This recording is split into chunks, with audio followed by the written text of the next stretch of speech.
Hello, everyone. We are in the second day of the Turkish Capital Markets Board Congress. Esteemed guests, we are having the panel number 27 with the team of policymakers discuss new post-pandemic strategies.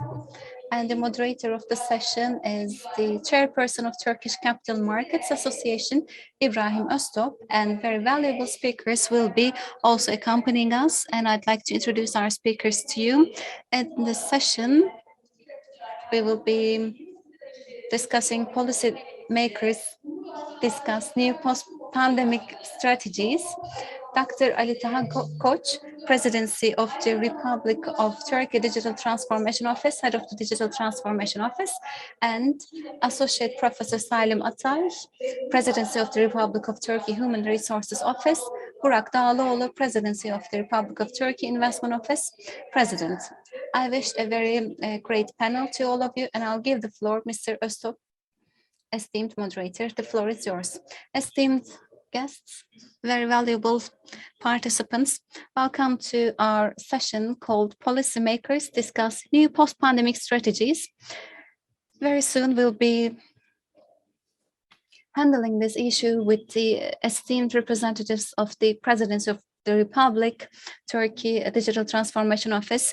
We all know that we are doing our best to eliminate the negativity of the pandemic, and digitalization then has been felt very immensely. And at this period,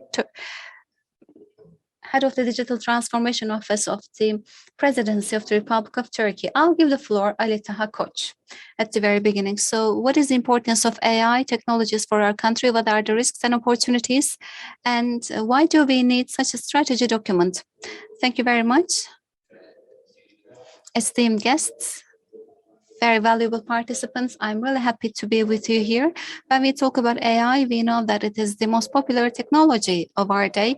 During COVID period, we came to this understanding. Without digital technologies, we can't make it. Starting from our business doing to online educations, everything is based on digital platforms, and our use of digital technologies has increased very immensely. And there comes this output of digital transformation, which is the data. Use of data has also increased. And on the global crisis management, there is the digital and data-driven solutions. For instance, in terms of global climate change, there is data collection with respect to the changes, and also with respect to migration. There's too much data, but the most important thing is to turn data into information is AI. As Turkey, we have already prepared a strategy document in AI, along with our Ministry of Trade and Technology. We have already defined roadmap for 2025. In June, the most valuable brands of the world has been announced. Even though there is this shrinkage during this COVID period, companies' values have reached to $17 billion. They all made investments on digital technologies, even in COVID period. They also made investments on the AI technologies. AI is everywhere in our lives, actually, even though we don't know where they are, in the search engine of our mobile phone, our smartphones, and smart devices, smart vehicles, everything is embedded with AI. So it has also a very huge economic dimension, and we have established an AI strategy so that Turkey can also be available in this area. In the upcoming 10 to 15 years, AI can only generate 15% of income. So in the future, everybody is going to call themselves as AI engineers, data scientists, not software developers or engineers. So as Turkey, because we have very young population, we have already created this AI strategy. And for us, the most important chance for us, of course, is to use this new technology along with digital transformation. It is very easy to have an access to information. In the past, there was this labor and task distribution. In the past, developed countries were increasing their technological production, and the developing countries could also use those products. But right now it has changed with the digital transformation, and Ministry of Defense has already explained that we have developed ourselves in terms of this AI related defense industry devices. So what are the risks? So your routine-based business way will change because AI softwares will be replaced with this um, routine-based working. But because of these novelties, I believe there's going to be very big opportunities for Turkey. And digital transformation of Turkey has main pillars, and in the AI we have a very long roadmap. Thank you very much for this very detailed explanation. And when it comes to employment and qualified labor force, we know that it has always been important, and we will be listening to the Associate Professor Salim Atay views about labor force after COVID-19. So this Human Resources Office of Presidency, what kind of projects are you carrying out in your office in order to have long-term investments? Thank you very much. But if you wish, maybe I can continue where Ali Taha has already left, and maybe I can also continue with where he has left, because I believe you are going to also ask the same questions to me so that it's going to be in line. Başkanımız belirtti. As the moderator chair has expressed, of course, the AI strategic plan has already been published. Everything is done with human. Of course, it has also part of the human side, and we have also a part in the strategic plan. We are responsible of 6 out of 18, and we are also contributing to the rest of these articles. Of course, we know the planning process, but when we have it as a report, I should say that we have been very much impressed, because they have followed all the studies that we have made, and they have also realized how we can help them throughout this process. Türkiye'nin bu yapay zeka inovasyon konusunda ya da Yes, of course, as for entrepreneurship in Turkey, if we take a look to the matter in the macro level, OECD on 2019 has prepared a report. We are at the 9th range out of 250 countries. So, as the of course, it might be not very much impressing that we are actually handling 3 offices within the presidency, but we have actually within 50 countries, we are in a great parameter, and we want to be in a better parameter in the future, of course. And in the agenda right now, we are talking about AI and automation, digitalization. Will it lead to any unemployment at all? Well, there are certain questions which is very uncertain, and you can worry about it. You can have certain concerns about it. But for that, we have also data about it. As of 2007 to 2020, there have been some certain data made by the OECD. Even though in some countries automation is going very well, it is actually improving employment by 12%. As a matter of fact, automation or digitalization or AI being within the process doesn't necessarily lead to any unemployment, but it creates new areas of employment. And in the literature, there are plenty of academic studies that are ongoing and also been made. But this is actually a very tangible study, and it comprises all the European Union countries and says us that these new technologies doesn't lead to unemployment at all. On the contrary, it increases employment. As said before, as the chief of the office already knows that, and the offices of human resources, there are plenty of duties that have been assigned to us. Of course, we're going to take whatever is necessary.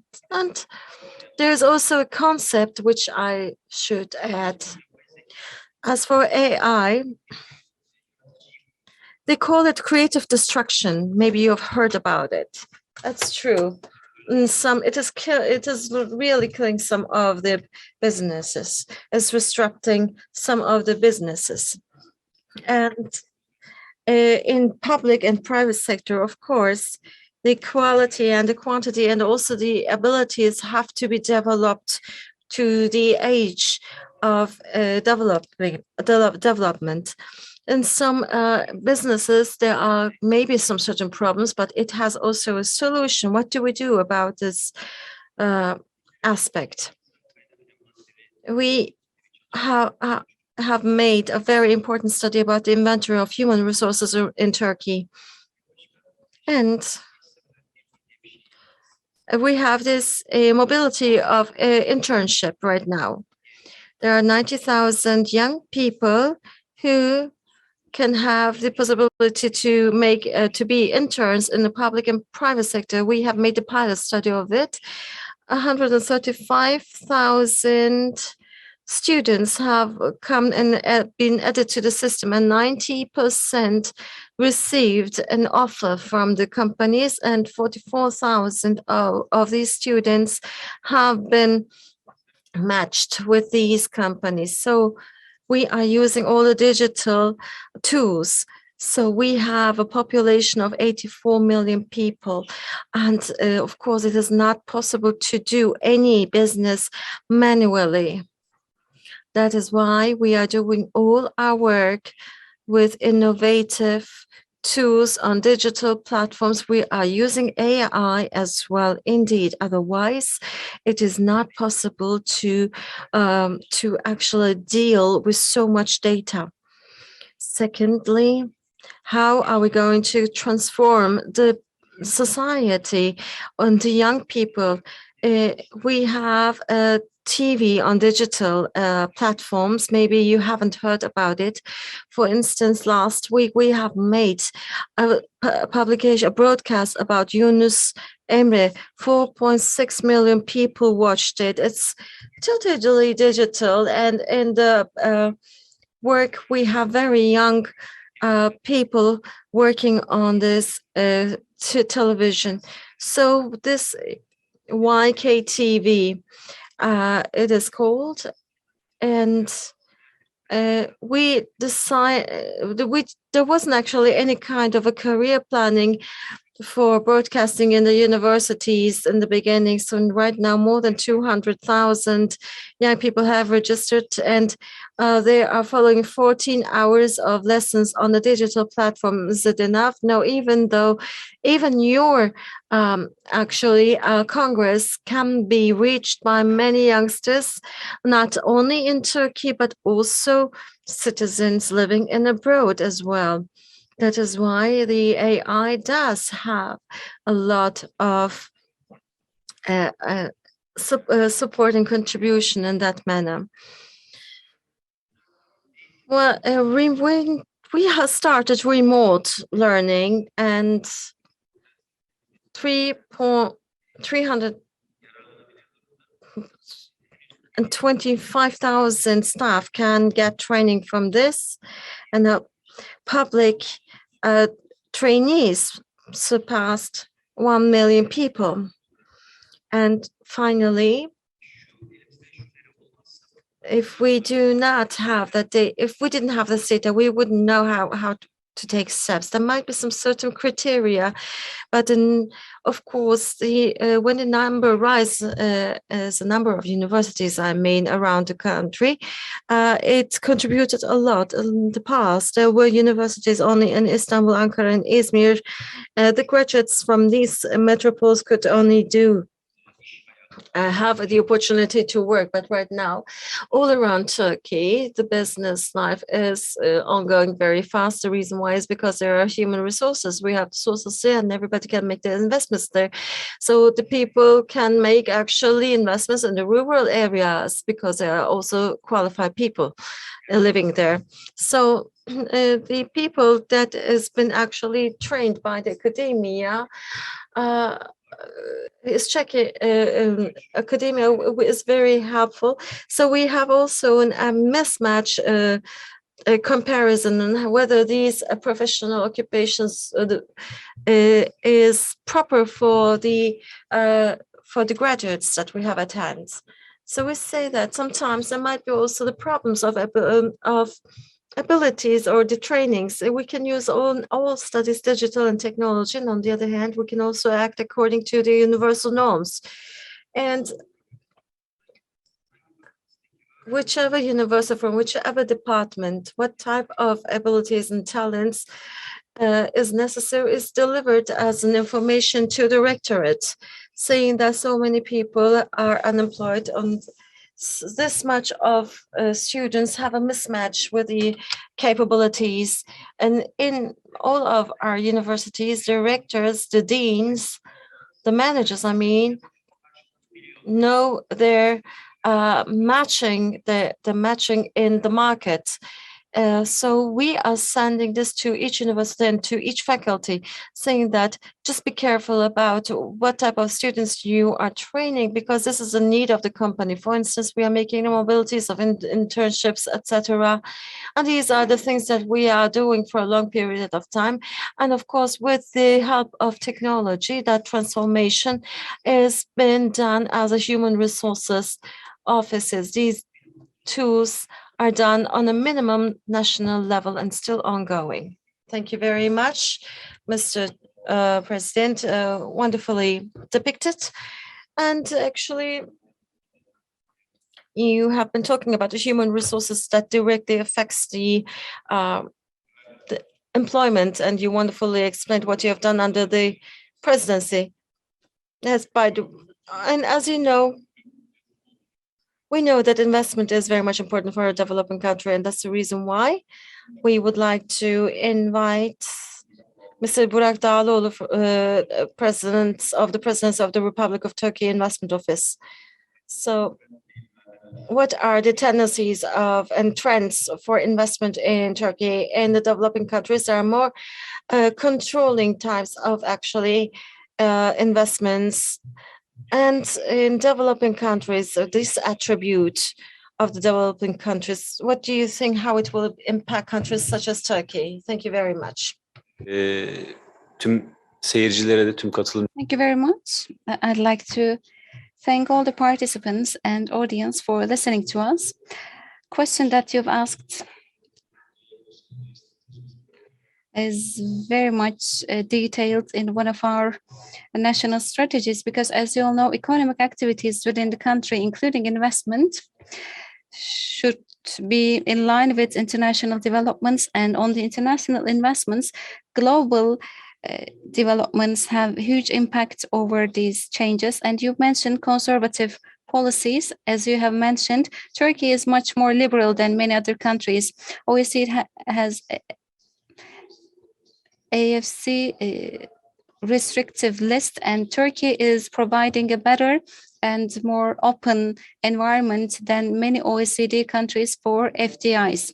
And when we have a look at the trends in the world, of course, the effect of the pandemic, maybe it was like taught as an immediate shock, but we wanted to analyze long-term trends, and the trends that we mentioned include both opportunities and also threats at the same time.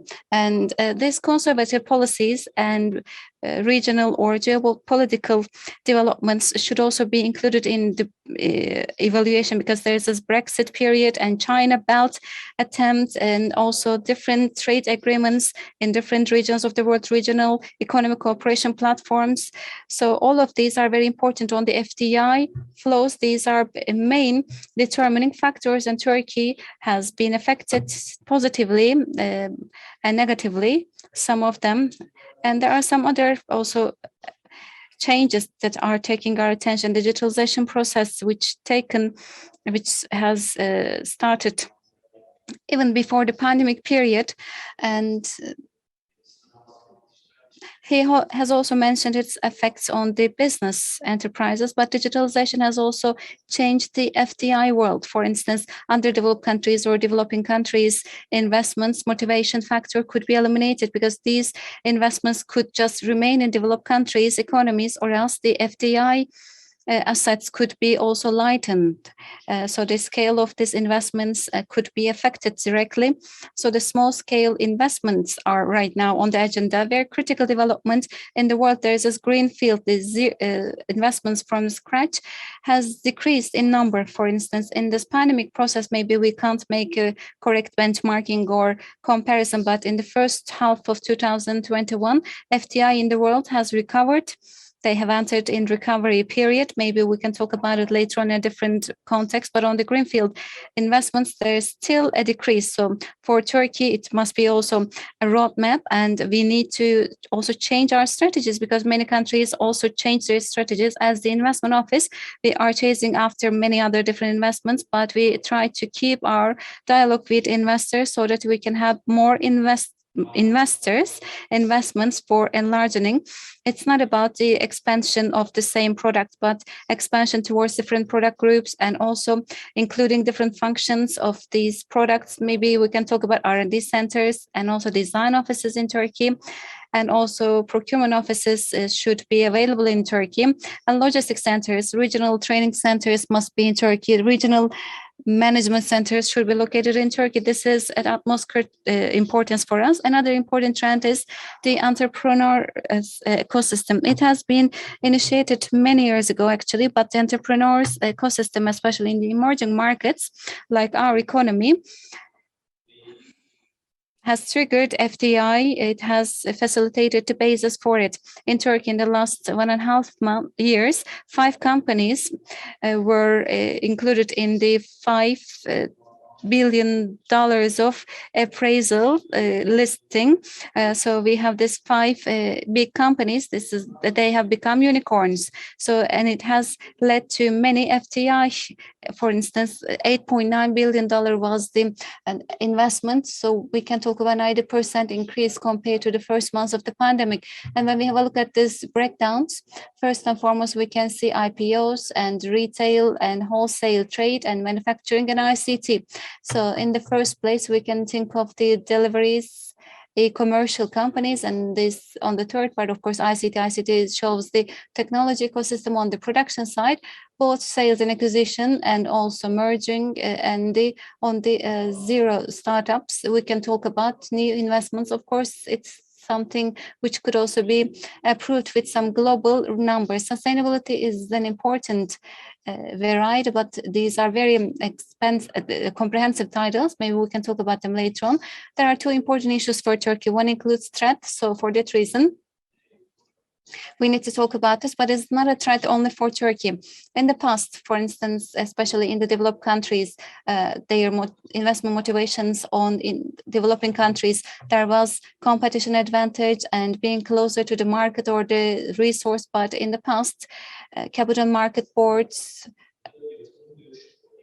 return of investment, with respect to that, it was different on the board's view, but 20 years ago, 25 years ago, the expectations of the ROI was 2%. On the other side, it was 9%. It was a big discrepancy. So 7% was including risk premiums. For that reason, there was more appetite for investment. But there comes this shrinkage in between this discrepancy and the risk premium that you mentioned, like the discount percentage, whether it is corresponding or not, it's a question mark. And it's a discussion point in our professions, in the international platform. It's a hot debate whether there's going to be investments on the developing countries or not. It's a hot debate, actually. And for Turkey, if I am to speak up, in the recent times for the FDI, in the long term wise, I think we are attracting investments. $225 billion investment have received till 2020, and including pandemic year. So in the last 12 months, we have not seen very big effects of the pandemic. We received certain amount of investment, but in order to have more international FDIs, we need to be sure that these investments are feasible. Another important issue includes opportunities, I guess. There is this change on the global supply chain. It is not related to pandemic. All these factors affect the global value chain and supply chain. Before pandemic, that transformation was already expected, but it was like a catalyst in this process. Pandemic was like the catalyst. So it was even accelerated on the International Consultancy Advisory Institutions report. It was mentioned on the sectoral basis with the questionnaires of their representatives. It could be mentioned as new shoring or else regionalization, reshoring strategies. So we can talk about these new concepts. So what is the opportunity for Turkey? So we can offer some values to international foreign direct investors, irrespective of these short-term changes. We have a very competent and competitive labor force. And when we have a look at our neighboring countries, their competency level and training level, we can't compare ourselves with them. In the past, one of the international foreign investors said it. I'm not going to name it because he has also different investments in other countries, but always I quote from him. If he said that just open up this world map between China and Germany, there comes Turkey, which has great infrastructure for production. There is not such a country like Turkey. So we are very much, of course, proud of our geographical position, but any other neighboring country can say this. So, I mean, just they have this very same thing. Within 4 hours, you can reach to that place, but they don't have this kind of labor force. We have this very qualified labor force. And secondly, as of 2003, under the auspice and leadership of our president, we have established enormous infrastructure and superstructure establishment, logistic infrastructure, lead time, for instance. This lead time distribution on the supply chain could be much more effective. We have a great supra and infrastructure. And also in the last 2 decades period,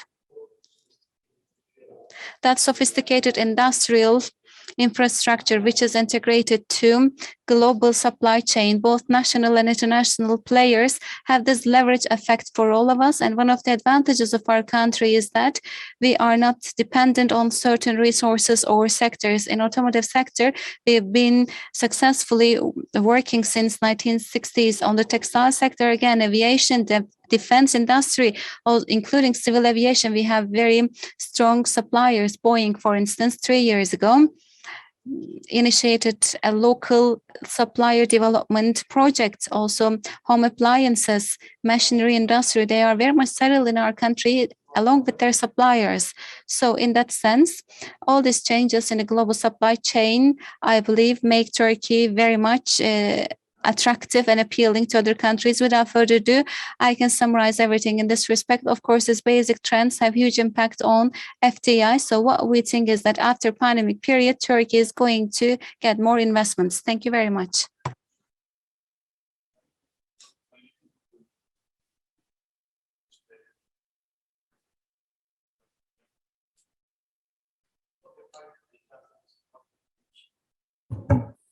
Ulusal yapay zeka stratejisinin makroekonomik etkileri neler olacak? So what are the macroeconomic impacts? Would you please get your opinion? Yeah, thank you very much. And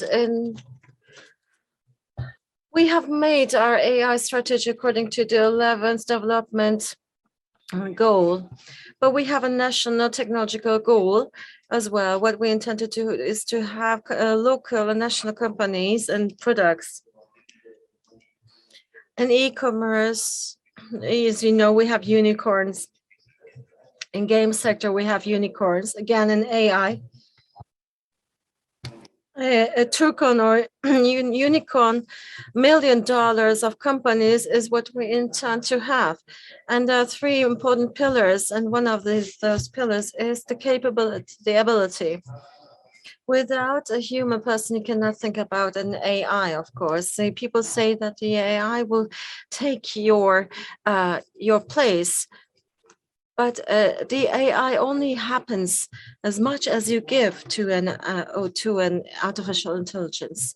So the experts are going to give the data.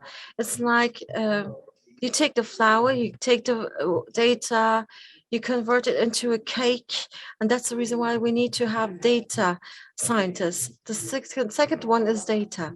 Without data is a basic aspect. If we do not have the data, then none of the results will be right. But data can be should be taken from different areas, because after a certain period of time, the AI starts to memorize the data and gives the same the result. That's the reason why the different spectrums of data is necessary.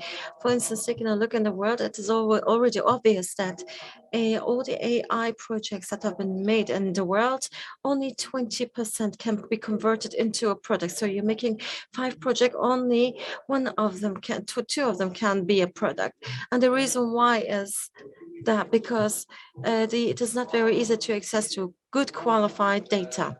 Turkey, on that matter, has a very widespread of data. Particularly, we have a great amount of health data, the academicians and also the private sector.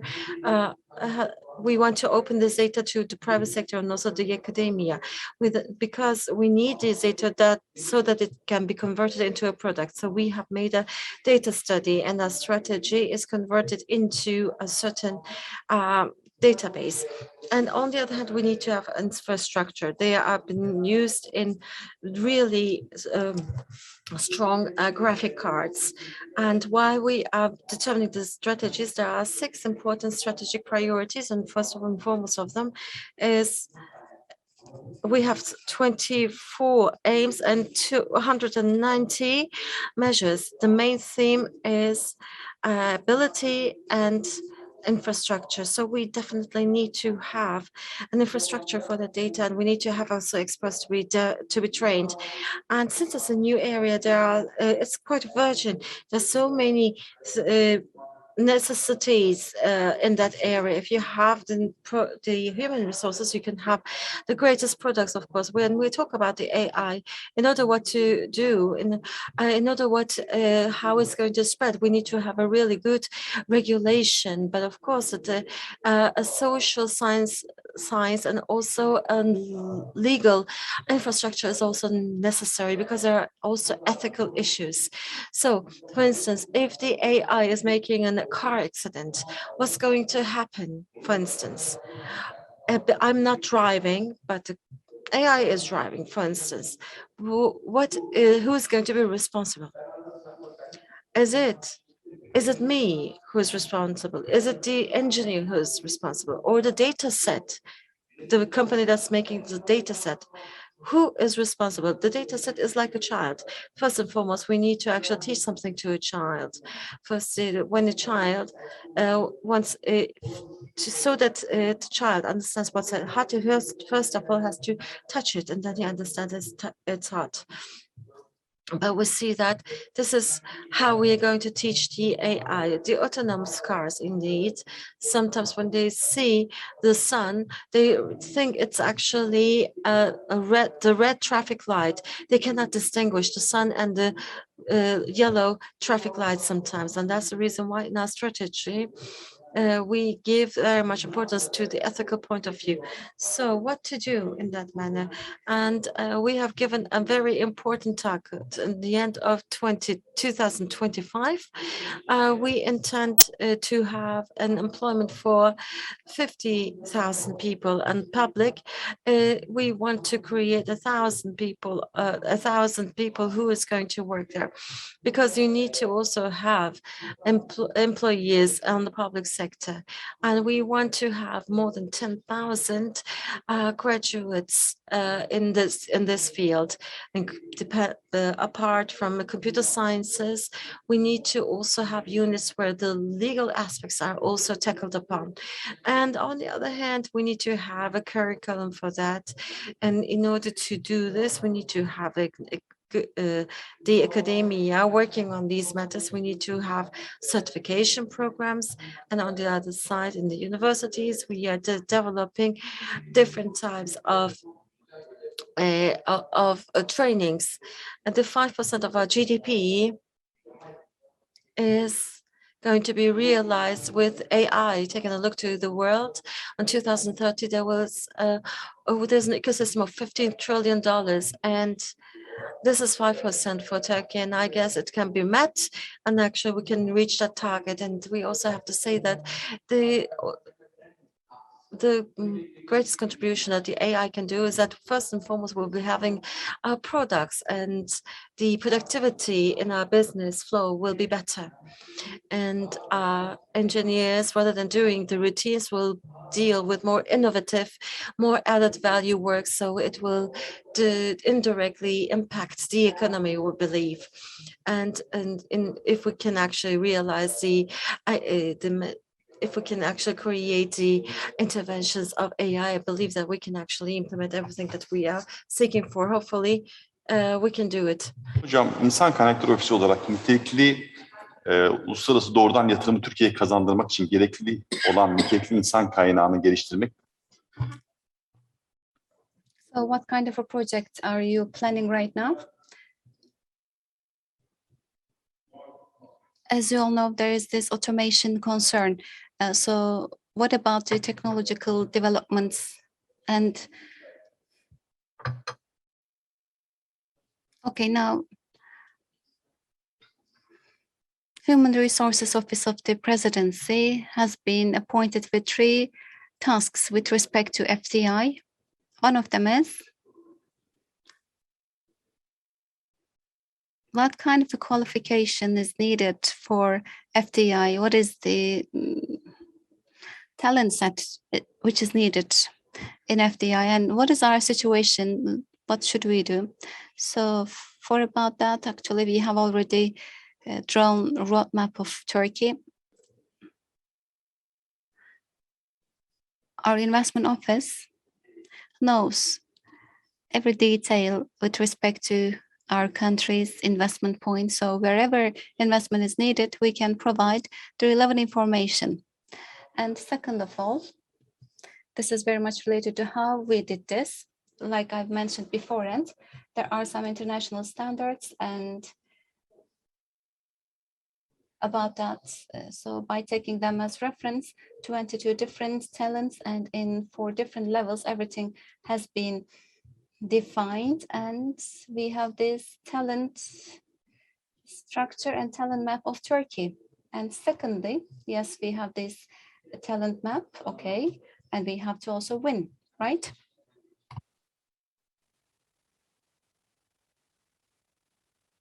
We have to also develop some set of talents, and this internship union has become a national strategy, by the way, and I just am reading so as not to miss any words. In 2010-2020 governance report for youngsters, especially during COVID-19, in order to increase trust for public institutions and take young potentials to public institutions, our project has been chosen as a model, an example project 2 years in a row. It has taken the attention of youngsters for FDI. And secondly, on the COVID period, we have done this, and some part of it has just stayed incomplete, but we will continue in Germany, in the US, in Holland, and in West Eastern countries, Uzbekistan, Pakistan. Talent for Biz application was initiated, including Turkish citizens and also some other people who have these talents or qualifications are going to be taken our country. And in Turkey, and on the international level, branding ability bearing companies are taken there, and they are provided different types of business opportunities. And in the first year, it was very good, but lastly, one of our managers gave it as an example, and I saw it on TV. Many students were accepted, and it was the case for us. And then it was also solved. For instance, let's say, due to certain reasons, they had to have their they have to leave Turkish citizenship, and they were given blue identity card. And right now they have been given also the residence of permit and also working permit. So this organization is also very crucial for attracting talents and keeping the talent in our country. So it shows that we have very successful instruments, and this was what OECD has also defined. Tamam, yeteneği buldunuz, ülkeye de kazandırdınız. Peki bunları nasıl istihdam edeceksiniz konusu var. And then there's this issue of employment. So when it comes to employment, we started our initiatives 3 years ago when we first established our offices. The first thing we did was to establish career centers in all universities. And all universities have career centers, and more important than that, in all career centers, there's this joint skill database so that employers graduates can get together. Now there are 4,500 companies active in that center, and there are more than 800 candidates. We had more than 3,900 job posts.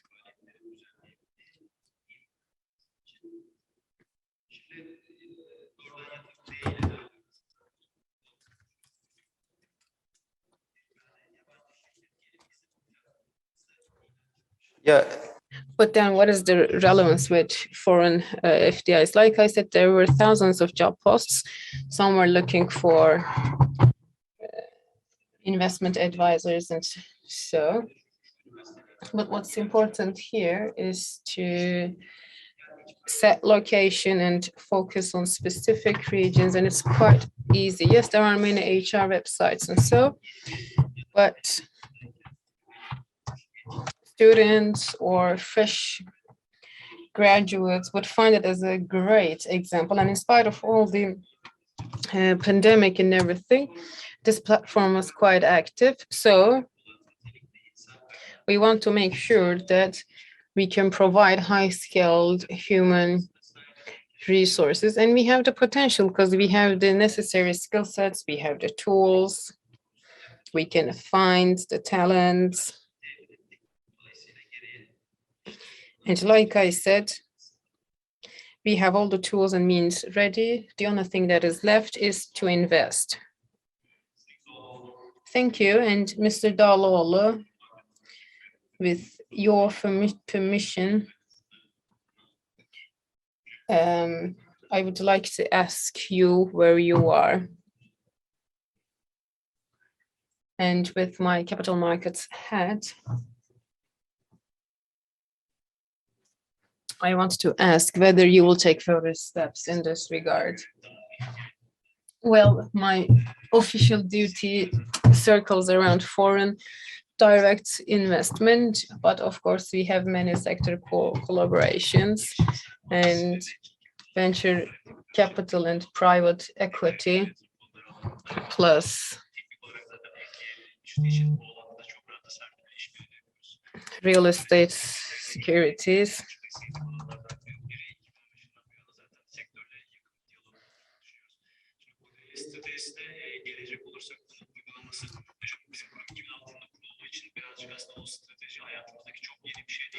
Well, we were established in 2006, and this itself actually brought about an awareness, and we immediately set our strategy, then went for an organizational change. Sometimes, you can have new offices or you might close some current ones, you might change your profile. These are internal activities, but when it comes to foreign direct investment, well, we have some certain goals deriving from country level sustainability goals. And it is actually healthier to assess FDI outcomes in every 2 years, because less than that is not healthy. And there is this phantom FDI, and I don't want to go into that subject. but in our own economy group and between developed markets and emerging markets, we have a share of 2 to 2.5%, and fundamental goal is to increase global share to 1.5%. And we set a roadmap with 11 categories and action plans. In essence,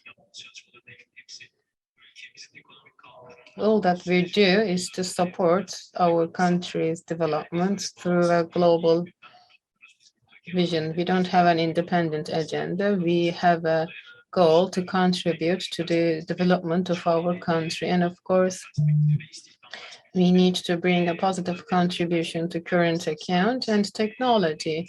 When we say technology, it means contributing to the digital transformation of industries and having value-added technology and technological products, and to have R&D competency. And employment is also important, and there are two pillars. On one side, there is this rapid growing population which requires employment creating investments. And on the other side, we need high quality employment opportunity. For example, an R&D center can have great coefficients and bring even higher added values. And while following employment, let's not forget about other details. So these are all embedded in our strategy. And when it comes to current account, we have to focus on investments that will reduce current account deficit. That is crucial too. And here, in addition to other things, well, sustainability perspective is quite important. And as you know, UN nations set their goals, and then came the Green Deal, and awareness increased during the pandemic era. And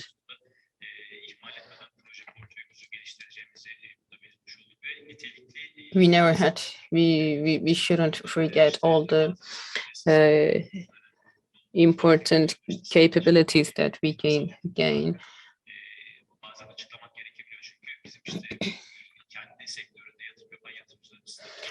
Sometimes investors investing in their own respectable fields, follow asset funds, pension funds, or venture capital funds. So we established a department to be close to those activities.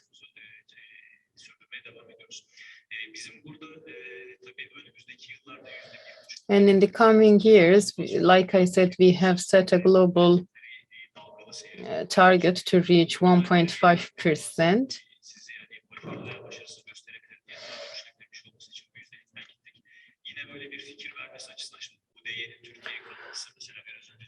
And foreign direct investment contributes greatly to our country, and it contributes exports and imports too.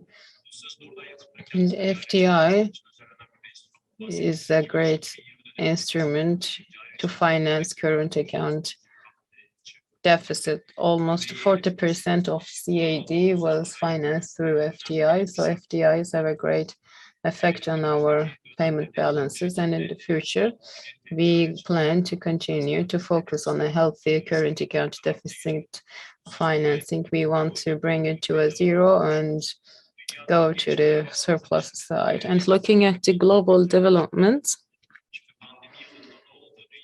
well, investments dropped below $1 trillion during the pandemic, and which is lower than the crisis level. So there was a 35% shrinkage, and we managed to attract approximately $7 billion of FDI, and for this year it was around $8 billion. So we had a V-shaped recovery, and of course your performance is important, especially among your peer nations. In 2021, FDIs climbed tremendously.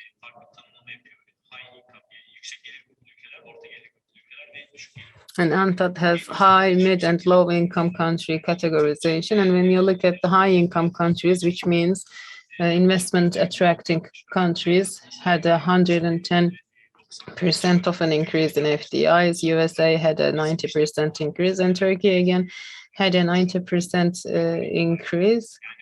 And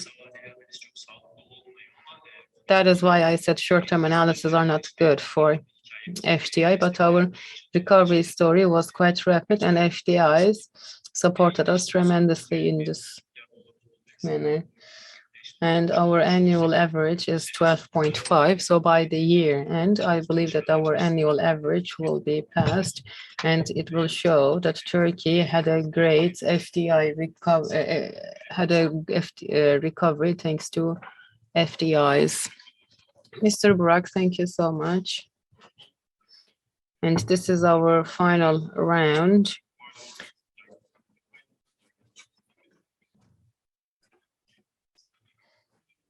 And you actually very well discussed the possible solutions, but what is your view on AI? Well, thank you. AI is a hot topic, and there are lots of books with the titles like End of Humanity, Rise of AI. But no, let's not be that pessimist, because there is no system, no AI system that will bring the end of humanity. That's not possible. But AI systems, of course, will bring changes to many sectors and activities. So what we have to do here is to regain some skills. For example, when you think of a miner, I don't think of a coal miner or anything. I immediately think of data miners. And we created data that is more than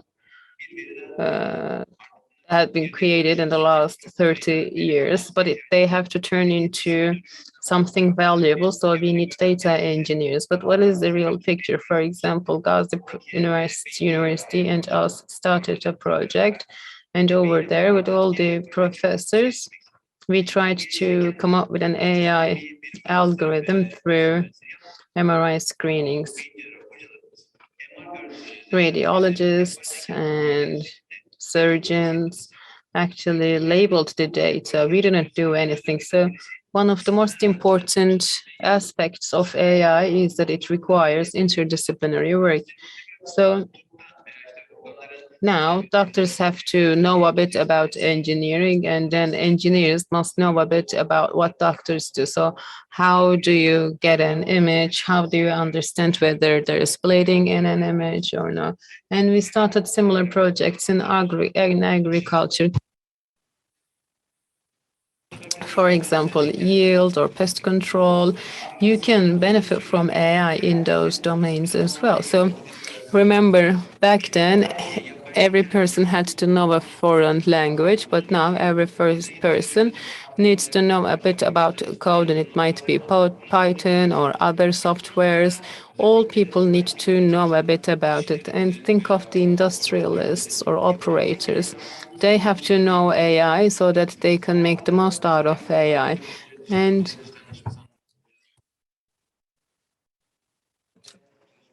in this regard, we started many projects with related ministries too. Well, former technologies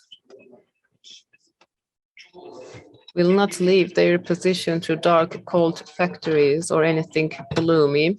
But now, this means that there are no humans around, but that's not the reality.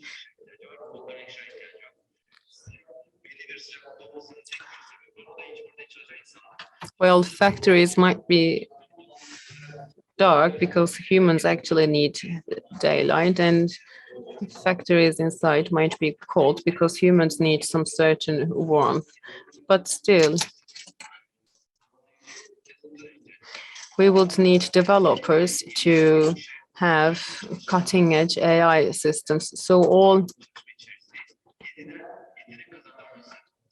employers must gain new skill sets. Well, thank you so much. We are out of time, but I want to ask you this. You have that we have highly qualified human resources, but can we utilize it to the fullest? Well, thank you.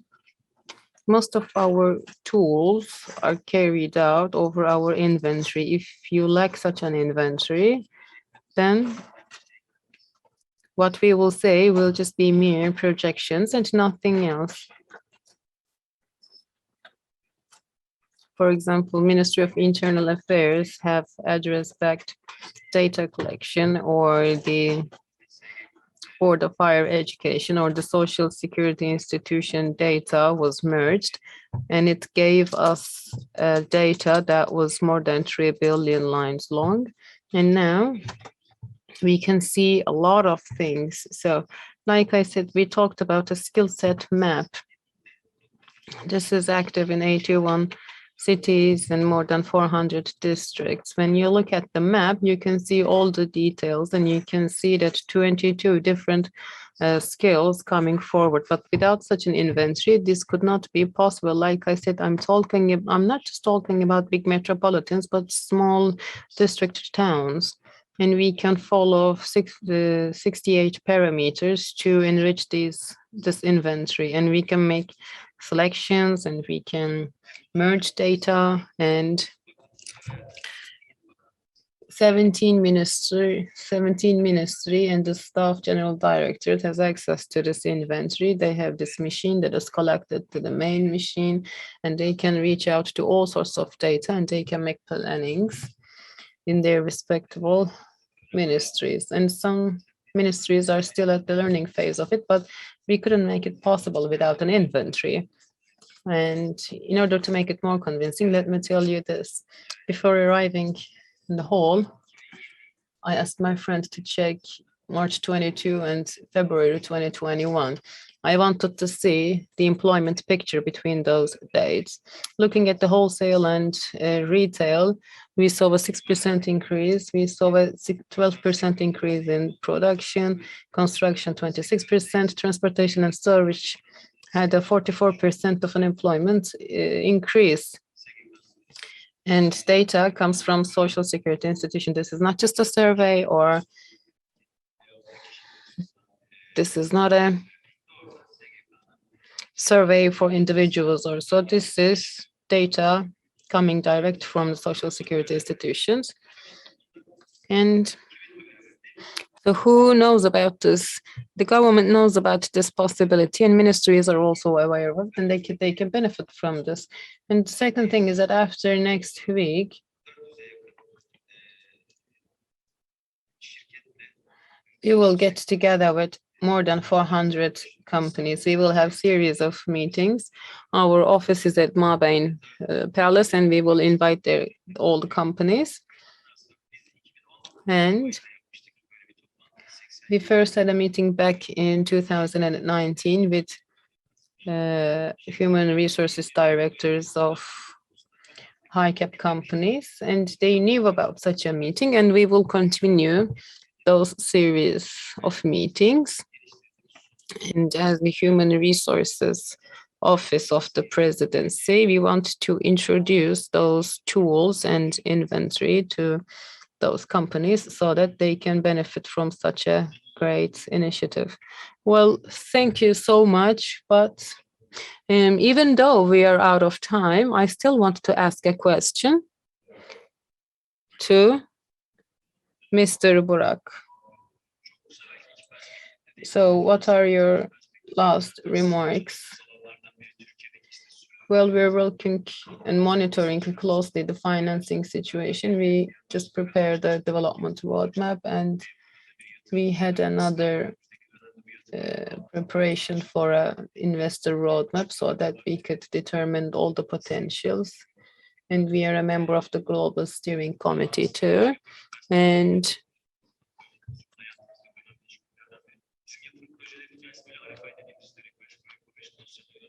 our projects start with RFIs, and I checked the questions that we received lately, and I conclude that green demand is a reality, because we receive a lot of questions concerning green projects and everything. And with the leadership of His Excellency, Mr. Recep Tayyip Erdoğan, we have heavily invested in renewables. And for example, TOG is a great contribution to sustainability efforts. We are going to be the first country to produce electric SUVs. And there is a great sustainability perspective in this project too. And I hope that Turkey will come forefront with many future projects. Thank you. Well, I want to thank all the heads coming from different presidency offices. And this is the end of our panel. Thank you so much for your attention.